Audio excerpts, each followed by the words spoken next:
question for Andy and Maddie. Let's once this is over, and you can stage live productions again, and somebody just walks in and offers to write you a blank check to stage whatever production you want.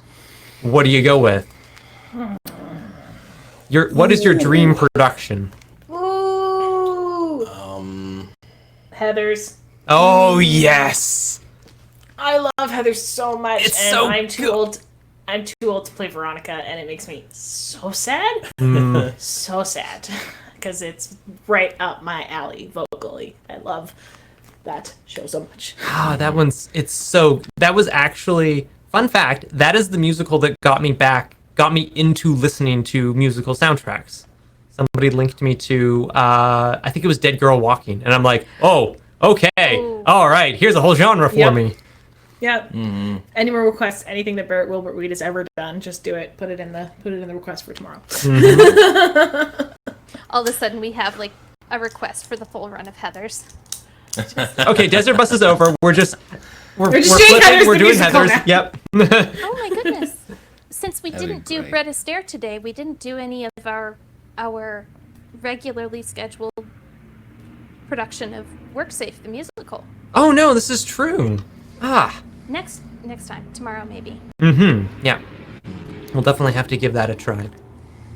I think, Dead Girl Walking probably isn't bus safe, but... Oh no, not in the least. I think Fight for Me is bus safe. Fight for Me, yeah.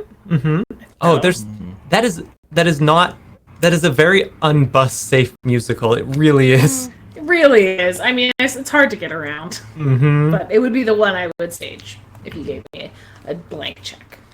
Some people are also mentioning 17 is probably safe for bus. Ooh, I do love 17. Ooh, yeah, you sing it real good. It's a tenor song, unfortunately, for Andy. No, I would not be able to. I don't have that kind of voice. But if I were given a blank check, I would.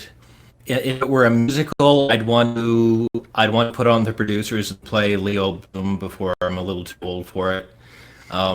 Producers. The producers. It's on my list as well. But And a play, I'd love to do a production of Macbeth that's very intimate and very, very in the dark. Very small black box production of Macbeth, and really try to make it scary.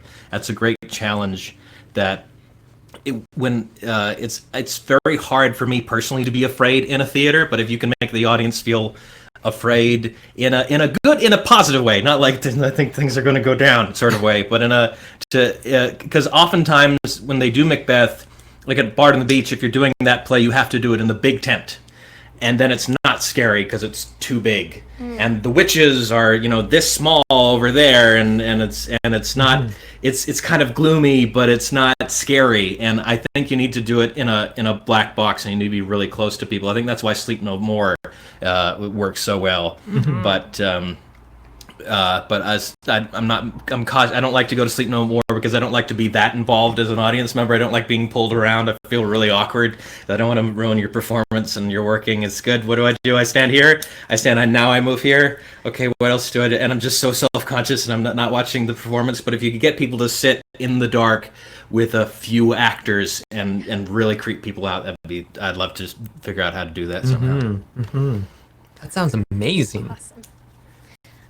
I cannot remember the show it was for, but I know someone who once did a lighting plan for a show by simply handing out flashlights to the audience.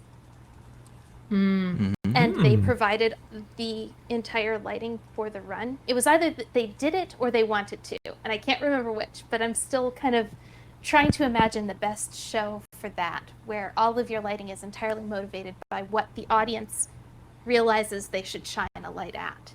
Interesting. good. It sounds like a great way for people to get hurt as well. But it could be really cool.